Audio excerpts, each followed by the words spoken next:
The Department of Homeland Security has classified the activities of Antifa, the leftist extremist group, as domestic terrorist violence, according to documents and interviews obtained by Politico.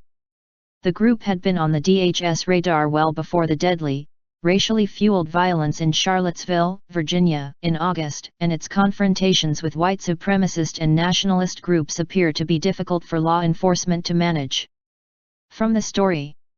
Previously unreported documents disclose that by April 2016, authorities believed that anarchist extremists were the primary instigators of violence at public rallies against a range of targets. They were blamed by authorities for attacks on the police, government, and political institutions, along with symbols of the capitalist system, racism, social injustice, and fascism, according to a confidential 2016 joint intelligence assessment by DHS and the FBI. As the Trump campaign gained momentum, Antifa stepped up its tactics against supporters of the Republican candidate. "It was in that period that we really became aware of them," said one senior law enforcement official who monitors domestic extremists in a state that has seen its fair share of clashes. "These Antifa guys were showing up with weapons, shields and bike helmets and just beating the sh*t out of people. They're using Molotov cocktails, they're starting fires, they're throwing bombs and smashing windows." This may give more credibility to President Trump's claim that both sides were to blame for the deadly Charlottesville protests.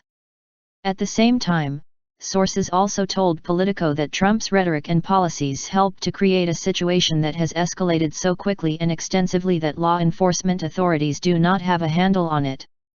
Both the racists and a segment of violent Antifa counter-protesters are amped for battle in an escalating arms race, where police departments are outmaneuvered, resulting in increasingly violent, dangerous confrontations, former New York City police officer Brian Levin said. Levin has been monitoring domestic militants for over 30 years and is now at the Center for the Study of Hate and Extremism at California State University, San Bernardino. "It's an orchestrated dance. The rallies spill over into social media and then even more people show up at the next rally primed for violent confrontation."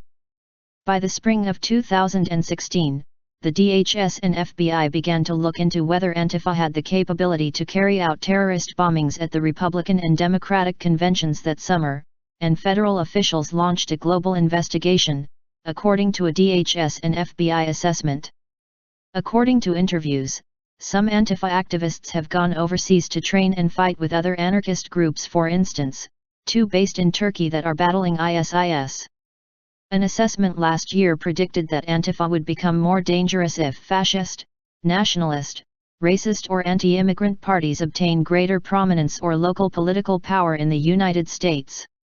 Recent DHS and FBI reports show that, 1 year later, they are actively monitoring conduct deemed potentially suspicious and indicative of terrorist activity by Antifa. A petition calling on the White House to formally recognize Antifa as a terrorist organization has received more than 330,000 signatures online. Meanwhile, the mayor of Berkeley, California, wants to classify Antifa as a gang, and a spokesperson for House Speaker Paul Ryan said the group is a scourge on our country. Similarly, House Minority Leader Nancy Pelosi has called for violent Antifa members to be prosecuted.